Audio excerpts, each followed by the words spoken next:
closed. Folks on the right, watch your arms and legs. Doors are closing.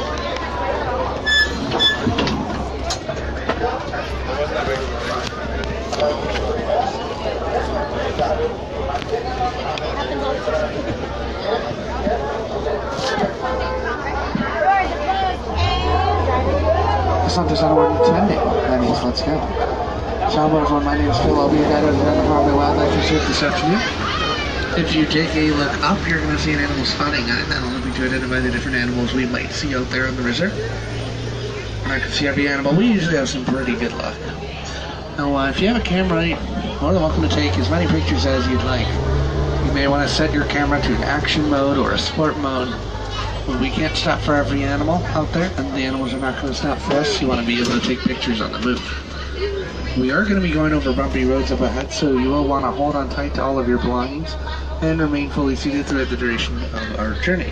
That includes adults and children. Please don't hold your kids up or mess them around or anything like that. Stand up or allow them to stand. Even if we happen to stop, our stops will be very brief.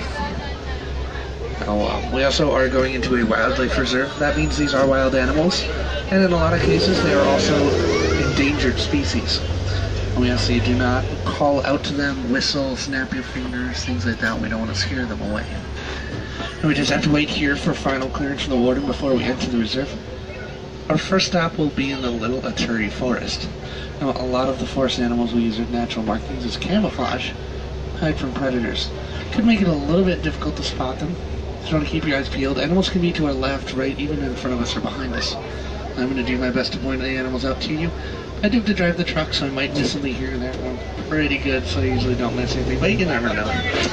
Now we're going to head into the forest, see if we can find some of those animals.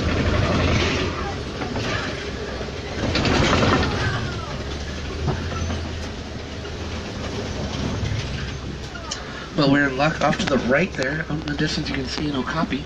And then there's also, a little bit closer to us, a yellow-backed duiker. Now, the yellow-backed duiker get their name because the little bit of yellow on their back, and then the word duiker means diver. I also see to our left here a female greater kudu. I almost missed it. Now, the males, you can see in your spotting guide, males are a little bit bigger than females, and they have horns. The males live alone, the females live in small herds of 3 to 10. The okapi back there are the only relative of the giraffe, even though their stripes look like zebras. And it looks like every animal in the forest is hanging over here. These are bongos over on our left. There's even a little baby over there. The bongos are known as the ghost of the forest. Their horns, which kind of come backward out of their head, over their neck, allow them to run very quickly and quietly through the thick brush in the forest without getting caught on anything. Their vertical stripes when they're laying in the brush, not moving around, help them to segment their body. It's pretty effective camouflage. There's also a black rhino coming up on our left-hand side near this watering hole. Black rhinos weigh up to about 3,000 pounds. They have a prehensile lip. What that means, they can use their lip to pick up things like their food, kind of shaped like a triangle. Their 2 horns you see there, those are made of keratin, the same thing as our fingernails and hair. Unfortunately, those horns are believed to have special properties, so they've been poached to the point that there's only about 5,000 black rhinos left in the entire world today. The black rhinos don't really have any natural predators. The only real threat to them is man, unfortunately. The black rhinos are very aggressive and very independent, so they live very solitary lives. You hardly ever see 2 black rhinos together.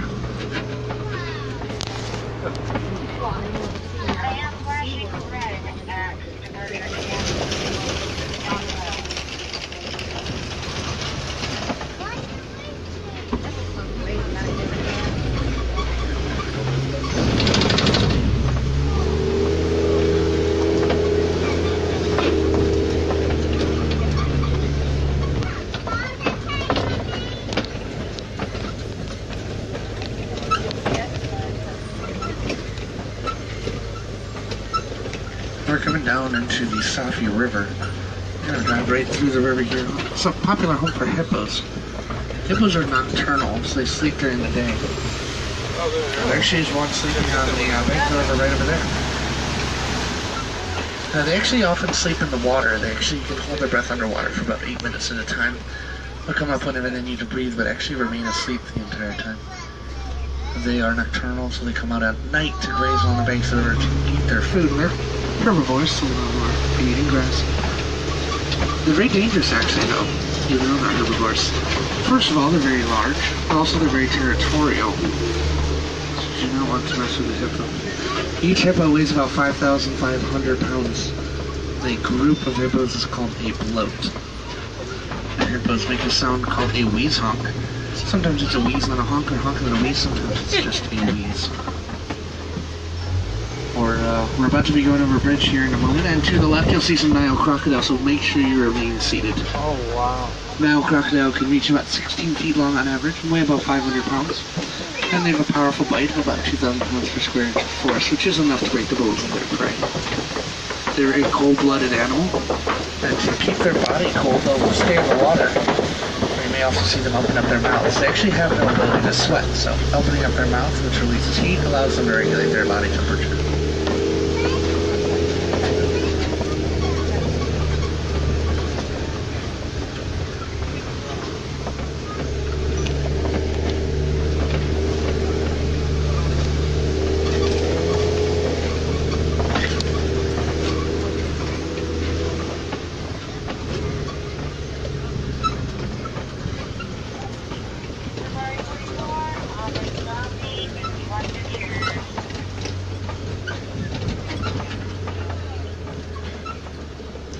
Now we're about to be heading down into the savanna. The savanna stretches for hundreds of miles, and it's home to a lot of the most famous African animals, like the wildebeest and giraffe you see there, as well as animals like elephants, lions, cheetahs, and zebras.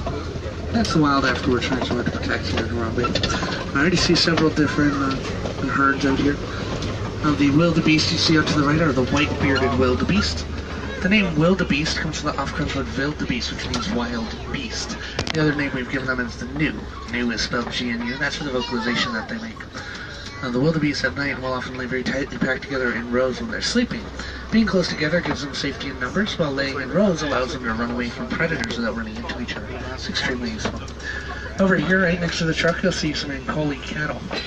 Those horns can be up to about 4 feet long and about 20 inches in diameter at their base. They have a hollow honeycomb structure on the inside, so it's actually very light. And there's blood vessels in those horns. Blood circulating helps to keep them cool.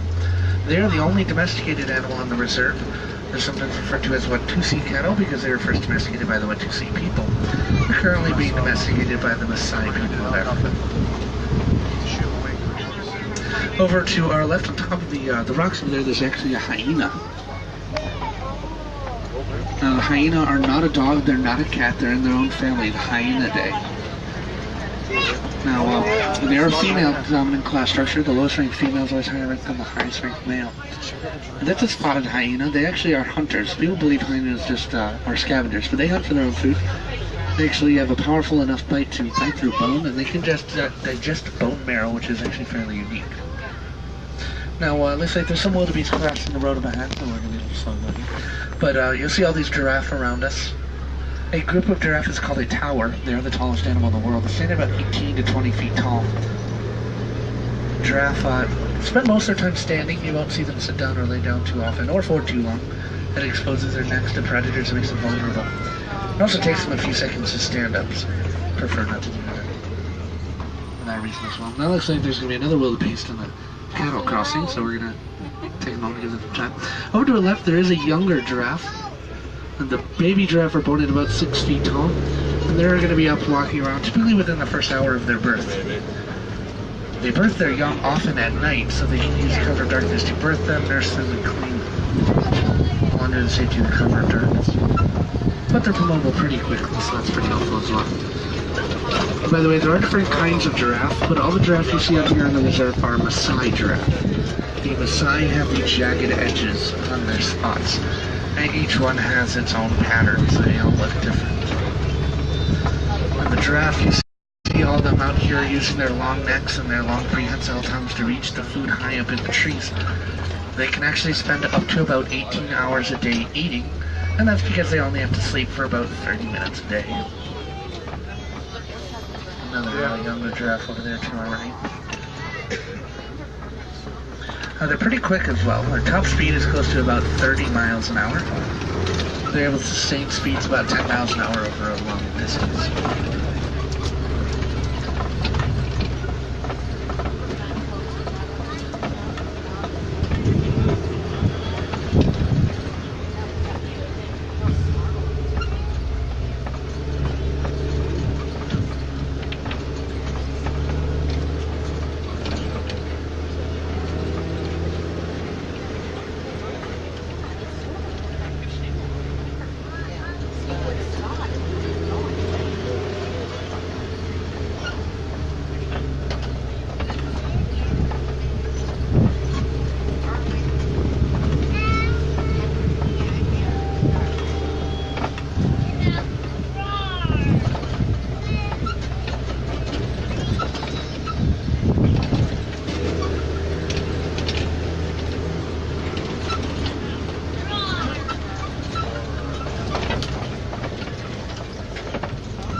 Out in the distance on our right there is a fully grown adult male elephant.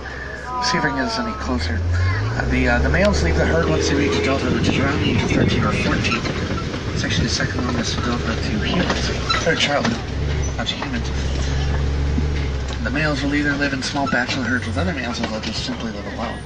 It means the herd itself is going to consist of the adult females and their young, and you only see the males of the herd for mating purposes. Fortunately, since the road is out, we can't get any closer to him. We'll take the old bridge up here, which gets us deeper into elephant countries. Hopefully we can find some more elephants. And as we go over the bridge, there's a chance we may see our friend to get over there to our right-hand side.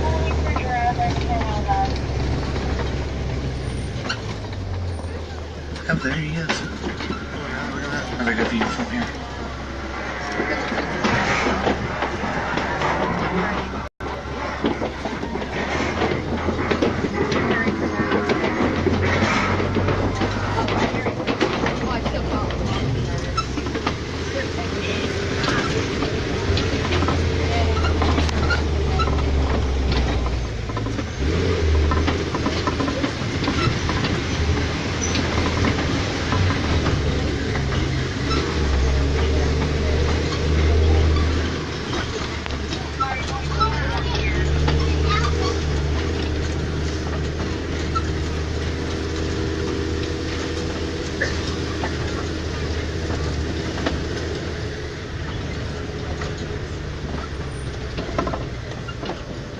It looks like there's a herd way out there in the distance. Hopefully we can get a little bit closer.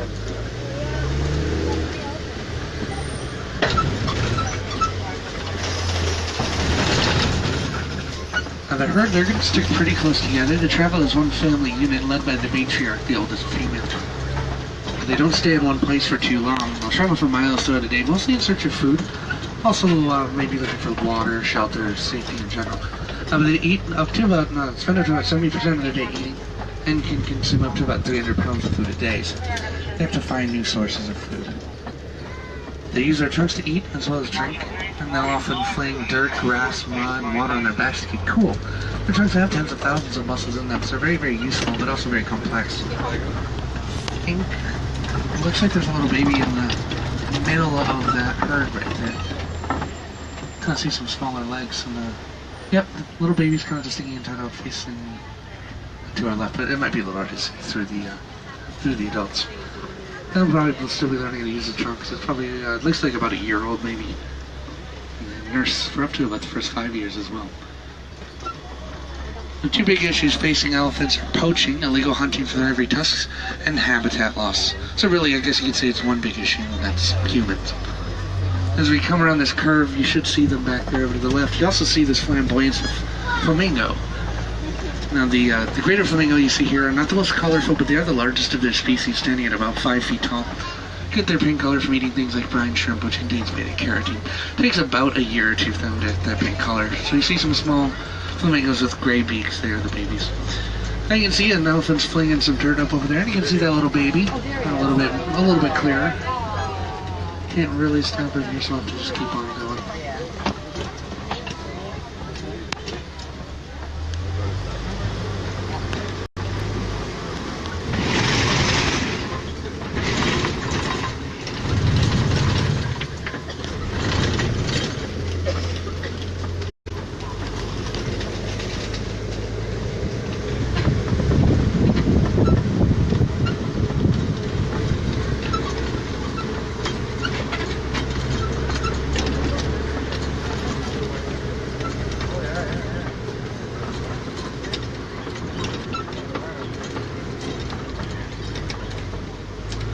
There's a white rhino coming out of the trees over there to our left. Now, white rhinos are quite a bit larger than black rhinos. They weigh about 5,000 pounds. Get the name from the word vite. It's spelled W-H-A-T. Afrikaans word means wide. It's in reference to that jaw you see there. They have a wide square jaw. It's different from the prehensile lip of the black rhino. The black rhino can pick up their food pretty easily. White rhinos are more of a grazing animal. Over to the left you also see a cheetah on the hill. It's kind of near a tree over there to the left. Cheetah are the fastest land animal in the world. They can run at 60 miles an hour. Actually go from 0 to 60 in about 3 seconds. They have non or triple claws, which act in a way like a running spike, allow them to grip the ground and push themselves forward. Now they use their spots as a camouflage, get as close as they possibly can to their prey. then turn on that burst of speed at the last moment. They can only run fast for so long, so they have to use their speed wisely.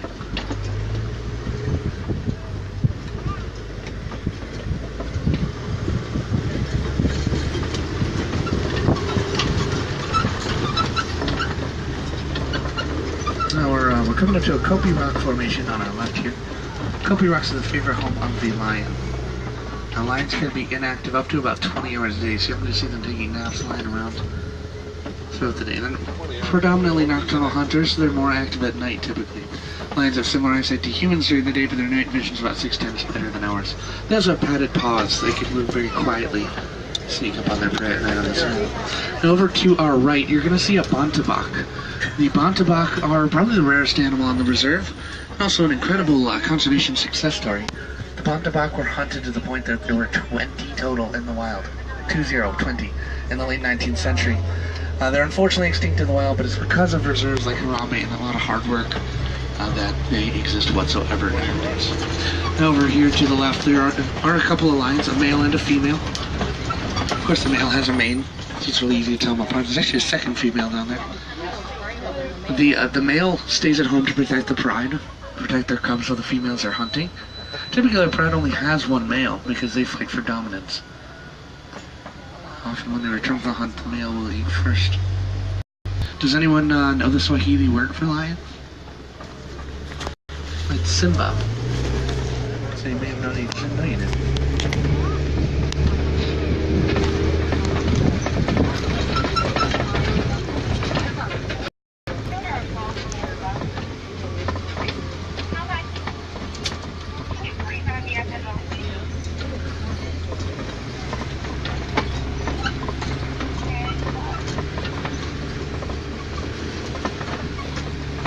Another bontebok over there to the right.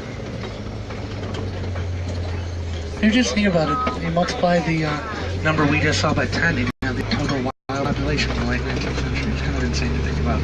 There's also more people on this trip than there were bontebok in the wild at one point, so it really puts things in perspective.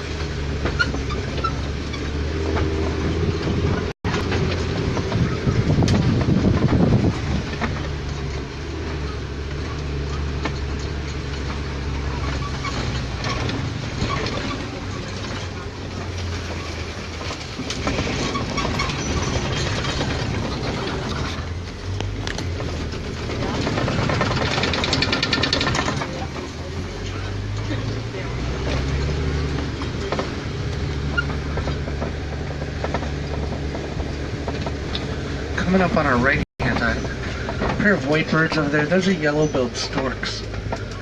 They like to live in pairs, so you usually see 2 of them together. Sometimes live in larger flocks of 10 to maybe 50 pairs. They're also carnivorous. They eat fish, frogs, snakes, and other small birds. And also back over to the right, you'll see a scimitar-horned oryx. There's actually 2 of them, a baby and an adult. They get their name because their horns curve, long curved horns like a scimitar. So they're a desert animal. They can go about 9 months without drinking any water. And their internal body temperature will reach 116 degrees before they begin to sweat. So they're very, very well adapted to living in a desert.